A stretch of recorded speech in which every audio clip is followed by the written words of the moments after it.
Hi, എല്ലാവർക്കും നമസ്കാരം. എന്തുണ്ട് എല്ലാവർക്കും വിശേഷമൊക്കെ? ഇന്നത്തെ എൻ്റെ വീഡിയോ ഒരു അടിപൊളി അച്ചാർ ഉണ്ടാക്കുന്നതാണ്. 10 മിനിറ്റ് കൊണ്ട് മല്ലിയിലയും പുതിനയിലയും ഒക്കെ ചേർത്തുള്ള ഒരു അച്ചാർ. മല്ലിയിലയും പുതിനയിലയും എണ്ണയ്ക്കകത്ത് വറുത്ത് അല്പം കടുകും ജീരകവും വറുത്ത് പൊടിച്ച് ചേർത്ത് കഴിയുമ്പോൾ നമ്മുടെ അച്ചാർ റെഡിയാകും. അപ്പം നമുക്കിതെങ്ങനെയാണ് ഉണ്ടാക്കുന്നതെന്ന് നോക്കാം. അതിനു മുമ്പ് ഒരു കാര്യം, നിങ്ങളെൻ്റെ വീഡിയോ സബ്സ്ക്രൈബ് ചെയ്തില്ലെങ്കിൽ സബ്സ്ക്രൈബ് ചെയ്യാൻ മറക്കരുത്. കൂടി ആ ബെല്ലൈക്കൺ കൂടി ഒന്ന് ക്ലിക്ക് ചെയ്തേക്കണം. എങ്കിലേ ഞാനിടുന്ന വീഡിയോകൾ നിങ്ങൾക്ക് എത്രയും വേഗം കിട്ടുകയുള്ളൂ. അപ്പം നമുക്ക് ഈ അച്ചാർ എങ്ങനെയാണ് ഉണ്ടാക്കുന്നതെന്ന് നോക്കാം.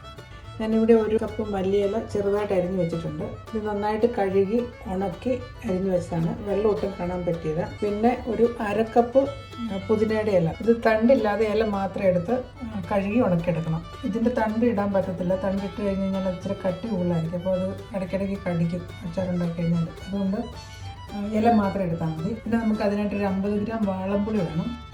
ഈ വാളംപുളി ഒരു 100 ml വെള്ളത്തിൽ ഇട്ട് തിളപ്പിച്ച് അതിൻ്റെ പൾപ്പ് എടുക്കണം.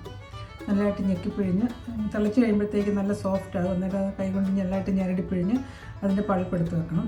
ഇതിൻ്റെ ഒരു മസാല ഉണ്ടാക്കാനായിട്ട് 1 ടീസ്പൂൺ കടുകും 1/2 ടീസ്പൂൺ ഉലുവായും 1/2 ടീസ്പൂൺ ജീരകവും, ഇത് 3ഉം കൂടെ നമ്മൾ ഡ്രൈ റോസ്റ്റ് ചെയ്യണം. എന്നിട്ട് അതിൻ്റെ പൗഡർ ഉണ്ടാക്കണം. പിന്നെ നമുക്ക് വേണ്ടത് മുളക് പൊടി വേണം, മഞ്ഞൾപ്പൊടി വേണം. ഞാനിവിടെ മുളക് പൊടി 1.5 ടേബിൾ സ്പൂണാണ് എടുത്തിരിക്കുന്നത്. ഇനി നമുക്ക് ലാസ്റ്റ് കടുക് പൊട്ടിക്കാനായിട്ട് അതിനകത്ത് കടുകും ഇച്ചിരി കടലപ്പരിപ്പും ജീരകവും ഉഴുന്നും വറ്റൽമുളകും അല്പം കറിവേപ്പിലയും പിന്നെ കായവും വേണം. പിന്നെ നമുക്ക് അല്പം വെളുത്തുള്ളി വേണം. ഞാനിവിടെ ഒരു 8-10 അല്ലി വെളുത്തുള്ളി എടുത്തിട്ടുണ്ട്. പിന്നെ ആവശ്യത്തിന് ഉപ്പും ഇതുണ്ടാക്കിയെടുക്കാനായിട്ടുള്ള എണ്ണയും വേണം. എണ്ണ ഇപ്പം ഞാൻ സൺഫ്ലവർ ഓയിലാണ് ഉപയോഗിക്കുന്നത്. ആദ്യമായിട്ട് നമുക്ക് ഈ പുളി നന്നായിട്ട് കഴുകി അതിനകത്ത് വെള്ളം ഒഴിച്ച് തിളപ്പിക്കാൻ വെക്കാം. ഇനി നമുക്ക് ഈ പുളിയും വെള്ളവും കൂടി നന്നായി തിളപ്പിച്ചെടുക്കണം. തിളപ്പിച്ച് അത് ഞെരടി പിഴിഞ്ഞ് പൾപ്പ് എടുക്കണം. ഇപ്പം നന്നായിട്ട് അവിടെ തണുത്തിട്ടുണ്ട്. ഇത് കൈ കൊണ്ട് തന്നെ നല്ലതായിട്ട് ഞെരടി പിഴിഞ്ഞ് അതിൻ്റെ പൾപ്പ് എടുക്കണം.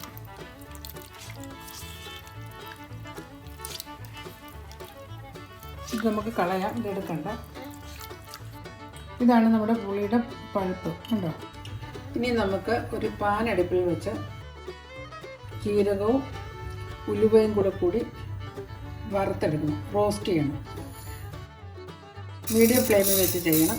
നന്നായിട്ട് ഇളക്കി റോസ്റ്റ് ചെയ്തെടുക്കുക. ഇതിപ്പോൾ നന്നായിട്ട് റോസ്റ്റ് ആയിട്ടുണ്ട്. നമുക്ക് തീ ഓഫ് ചെയ്ത് ഇത് തണുക്കാനായിട്ട് മാറ്റി വയ്ക്കാം. തണുത്ത് കഴിയുമ്പോഴത്തേക്ക് മിക്സിക്കകത്ത് ഇത് പൊടിച്ചെടുക്കുക. ആ സെയിം പാൻ തന്നെ അടുപ്പിലേക്ക് വെച്ച് നമുക്ക് ഇച്ചിരി എണ്ണ ഒഴിച്ചു കൊടുക്കാം. ഒരു 2 ടേബിൾ സ്പൂൺ എണ്ണ ഒഴിക്കുക. എണ്ണ ചൂടായി കഴിയുമ്പോൾ നമ്മൾ അരിഞ്ഞു വച്ചിരിക്കുന്ന മല്ലിയിലയും പുതിനയുടെ ഇലയും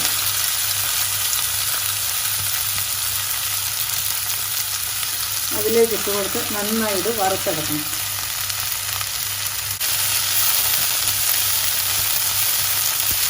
ഈ വെള്ളത്തിൻ്റെ പൊട്ടൽ നിൽക്കുന്നതും വരെ ഇത് നമുക്ക് ഈ എണ്ണയ്ക്കകത്ത് നന്നായിട്ട് വഴങ്ങണം.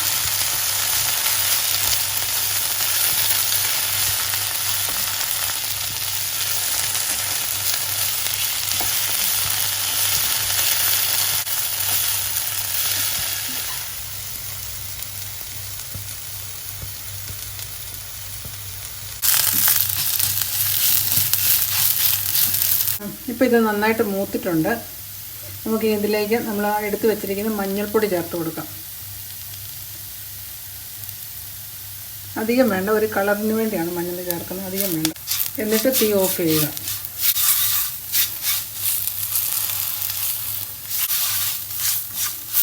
നന്നായി ഇളക്കി എല്ലാം കൂടി ഒന്ന് മിക്സ് ചെയ്യുക. നമുക്കിതൊരു വേറൊരു പാത്രത്തിലേക്ക് ഇട്ട് കൊടുക്കാം. ഇതാണ് നമ്മൾ നേരത്തെ ഉണ്ടാക്കി വെച്ച പുളിയുടെ പൾപ്പ്. ഇതിലേക്ക് ഫ്രൈ ചെയ്ത ഇലകൾ ചേർക്കാം.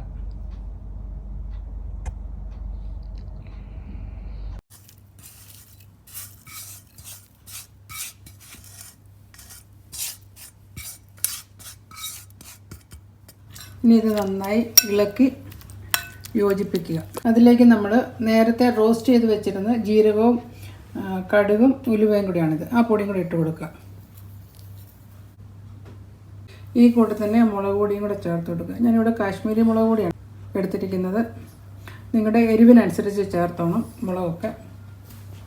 ഇതാകുമ്പോഴത്തേക്ക് അധികം എരിവ് കാണിയല്ല. ഞാനിവിടെ അല്പം പഞ്ചസാരയും കൂടെ ചേർക്കുവാണ്. ഇതെല്ലാം കൂടി ഒന്ന് ബാലൻസ് ചെയ്യാൻ വേണ്ടി 1 ടീസ്പൂൺ പഞ്ചസാര ചേർക്കുന്നത്. ഇനി ഇതെല്ലാം കൂടി നന്നായി ഒന്ന് ഇളക്കുക.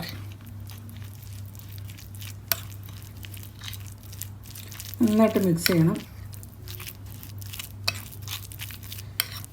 ഇനി ആവശ്യത്തിനുള്ള ഉപ്പും കൂടെ ചേർത്ത് കൊടുക്കുക. ഉപ്പ് ചേർത്തിട്ട് പിന്നെ ടേസ്റ്റ് ചെയ്ത് നോക്കുക. ഉപ്പ് വേണമെങ്കിൽ പിന്നെ ചേർക്കണം.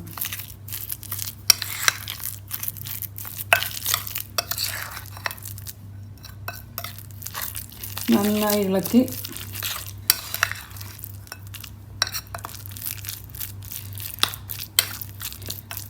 നന്നായി യോജിപ്പിക്കുന്നത്. നമുക്കിനി ഉപ്പ് നോക്കാം. ഉപ്പ് നോക്കിക്കഴിഞ്ഞ് ഉപ്പ് കണക്കാണ്. ഇനി നമുക്കിതിൻ്റെ ബാക്കി നോക്കാം എന്നാ ചെയ്യേണ്ടതെന്ന്. ഈ പാൻ ചൂടായി കഴിയുമ്പോൾ ഇതിലേക്ക് 4 ടേബിൾ സ്പൂൺ എണ്ണ ഒഴിക്കുക.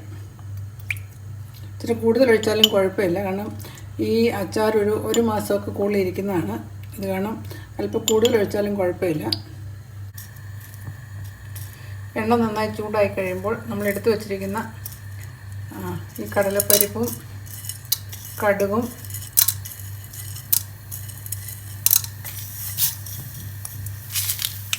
ഉഴുന്ന് ജീരകം ഇതെല്ലാം കൂടി അങ്ങോട്ട് ഇട്ട് കൊടുക്കുക.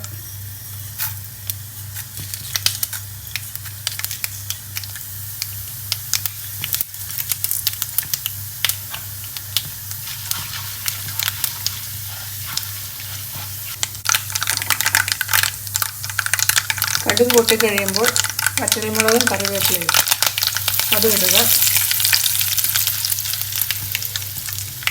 ഇനി നമ്മളെടുത്ത് വച്ചിരിക്കുന്ന വെളുത്തുള്ളി മുഴുവനോടെ ഇടുക.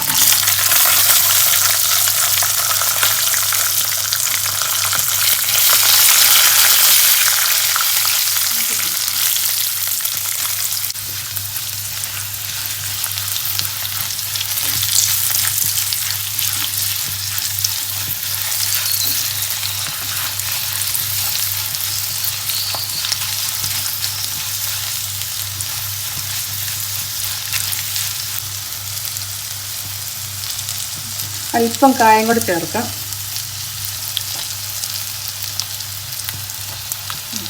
തീ ഓഫ് ചെയ്യുക.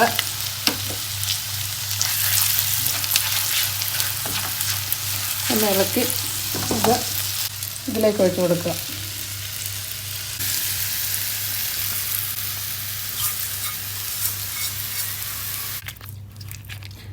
ഈ അച്ചാർ ഇനി നന്നായിട്ട് തണുത്ത് കഴിയുമ്പം എയർ ടൈറ്റ് കണ്ടെയ്നറിലിട്ട് വെച്ച് കഴിഞ്ഞാൽ ഫ്രിഡ്ജിൽ വെക്കണം. ഒരു മാസം വരെയൊക്കെ ഇത് ഉപയോഗിക്കാൻ പറ്റും. അങ്ങനെ നമ്മുടെ മല്ലിയില പുതിനയുടെ അച്ചാർ ഇവിടെ റെഡി ആയിട്ടുണ്ട്.